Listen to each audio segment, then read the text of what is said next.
One of our great leaders, political stalwart, distinguished orator, and social reformer.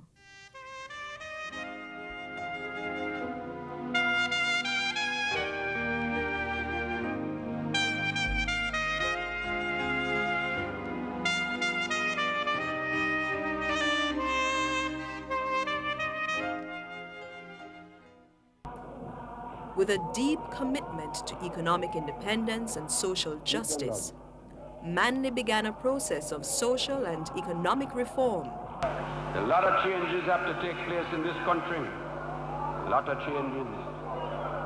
Michael Manley's concern for the family was well known. He heralded the call for equality of the sexes and established the Bureau of Women's Affairs to deal with discrimination against women. December 1, 1974 was historic with the tabling of the Equal Pay Law, which provided that women doing the same jobs as men were entitled to the same pay. The establishment of the family court was another act of great significance. Attendant on this was the Affiliation Act, so that fathers who desert mothers and their children and migrate can be sued for the maintenance of their children. The Equal Status for Children Act repealing the Bastard Act could possibly be seen as the greatest single social achievement of Manley in the 1970s. All children, by law, could now inherit the legacy of their parents.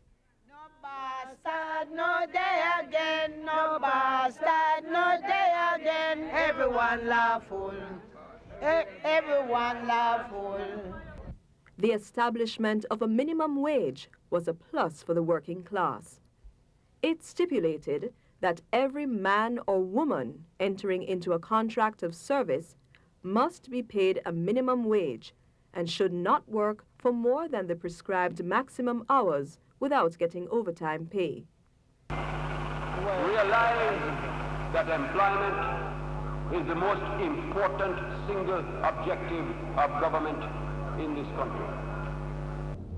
Because the unemployed is a man to whom freedom is not even a word, certainly not an idea.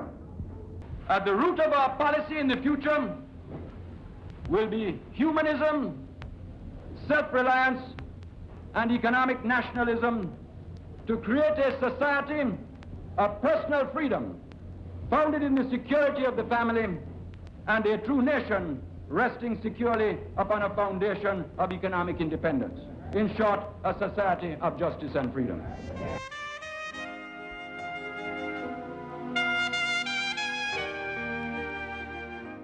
I'm going to tell you the thing that is closest to my heart: housing.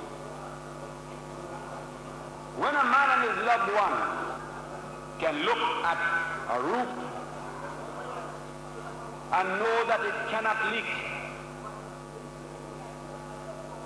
can know there is a little kitchen where they can cook in dignity, can know there is somewhere they can sit down and break bread together, can know there is a room that they can put the children in, and know that at night the children can go and sleep there in peace.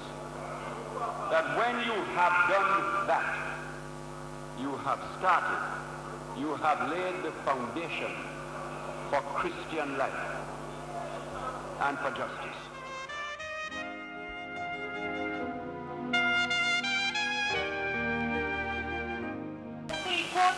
In the modern world, the most important of all the tools of mankind is the ability to read and write.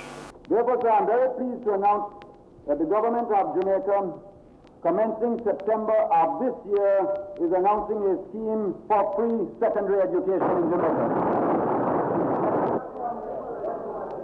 We're going further, sir, and that is that for those children that can fight through the primary system, fight through the secondary system, fight through to their O levels, fight through the whole of the competition to reach university at the end, to get the final touch on the skills that we need, we are also abolishing the fees of Jamaican students at university. These are the means by which the power will come to the people. Sacrifice now for a great day tomorrow, where we will march together in the name of work, in the name of justice, because the word is love.